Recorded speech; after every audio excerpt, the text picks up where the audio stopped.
Algebra 1. This is Unit 1, Lesson 6. Let's jump in and make our answer key for the homework. We've got numbers 3 through 7 that we're doing. I posted the picture that has all of the answers for all of these. I would hope that you'd also try those other ones, but let's jump to 3 to prioritize things. So it says complete the table with the number of tiles here. So I'm looking at this, the 3 on top and the 3 on the bottom. Those stay the same, And it looks like it's adding an extra 1 block in the middle. So we got a little plus 1. This is super easy. It's just adding 1 each time. Okay, so it looks like it's in figure 1. It starts off with 6, plus 1 makes 7. Figure 2 adds 1 and is 8, 9, 10. And then it's just going to add, going from 4 to 15. That's going up by 11 more figures. So I know that this is going to add on 11 more of these, 11 more 1s, 11 times 1. So I know that this answer is going to be 21. I actually want to get that a different way, but let's do the explicit expression. The explicit expression is where we actually ask, hey, what would be the step before 1? What would be figure 0? Figure 0. And working backwards, if we took this 1 away, we would just be left with 3 little blocks and 3 little blocks for a total of 6 little blocks, so 6. So our explicit one is going to be 6 plus, well, 1, adding 1 n times, however many times we continue this on. So, looking at this, 15, step 15 would mean 6 plus 1 times 15.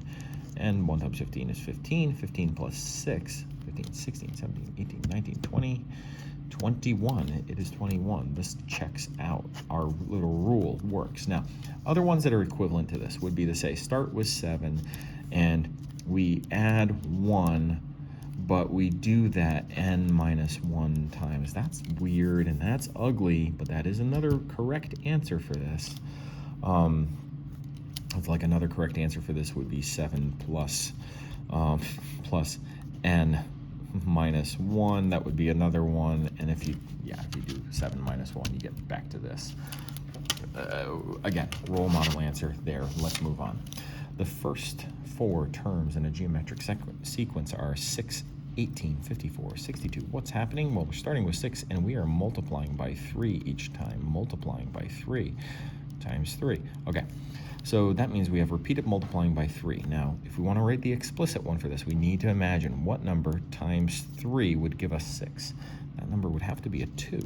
And so the one that we're looking for is one that starts with 2 and multiplies by 3 n times. That is our answer.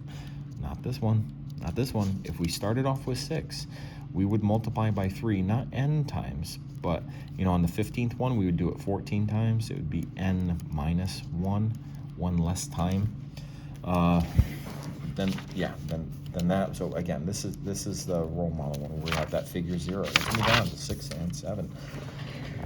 The first 4 terms are here, right? 2 explicit expressions in term. All right, I honestly am fine with you just doing one of them, one explicit one that works, but I'll answer this with both.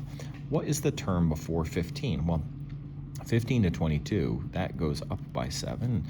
That goes up by 7 to 29, and 29 plus 7 makes 36. It's adding 7. So I know it's going to be some number plus 7 n times. Well, what that number would be this number, 8. 8 plus 7 is 15. And that's one of the correct answers. The other one I wasn't expecting you to get, but this one would be the one where you say, hey, start with 15, and we're going to add 7 to it. But we're not going to add 7 the very first time. We're going to add 7 once on the second step, and twice on the third step, and 3 times on the 4th step. We're going to add 7, not n times, but 1 less time than the step number we're on. So if we were at step 100, we would add it 99 times. But it's so much easier to use this. Start with this imaginary number here, 8, and we're going to add 7 100 times, not 99 times. This is our preferred one for the test or quiz. All right.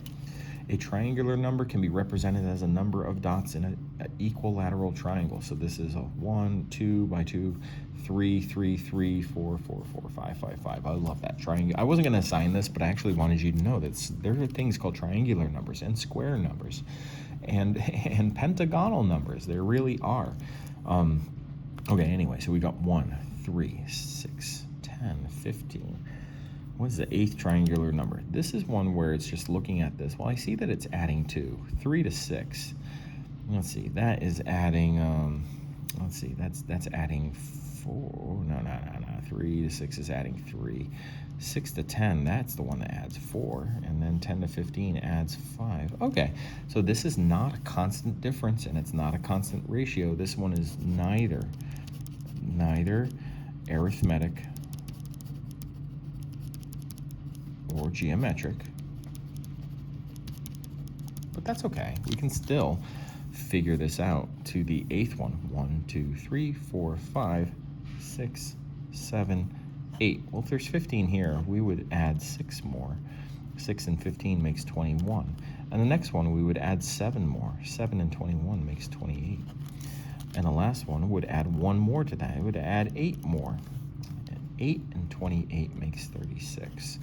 That's our answer, our final answer. Okay, the main learning target for this lesson was writing these recursive rules for repeated adding or subtracting patterns, and the recursive rules that involve exponents for the ones that are multiplying or dividing.